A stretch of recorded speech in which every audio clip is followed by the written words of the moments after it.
Io sto girando i 579 comuni del Veneto, quindi sono molto concentrata ad ascoltare i cittadini. Gli altri facciano la loro corsa, io faccio la mia. La candidata alle regionali del PD glissa la domanda sulle beghe interne alla Lega e allo strappo. Zaia Tosi continua invece nel suo tour dei comuni veneti, oggi nel Padovano, dove ha partecipato anche all'assemblea regionale di Confesercenti. Bisogna ripartire dalla politica, dell'ascolto e della progettazione a lungo termine fatta con umiltà, dice Moretti, soffermandosi sul tema spinoso della sicurezza. La Regione Veneto ha tagliato da 23 milioni di euro, adesso ha messo una misera somma pari a 60 mila euro per i 579 comuni.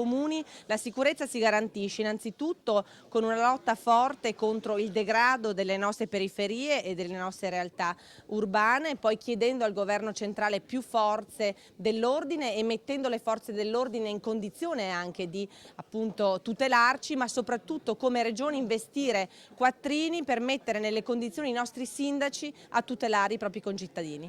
Il PD punta sulla sicurezza attaccando Zaia su un tema per lui prioritario. La Moretti poi interviene sull'emergenza profughi, numeri e quote che sono state decise dalla conferenza Stato-Regioni, dice accettate anche dal Veneto, che ora rinnega le proprie scelte. Ovviamente la Regione cosa fa? A Roma abbassa la testa mentre torna sul territorio e rinnega quel piano a cui ha dato la propria adesione.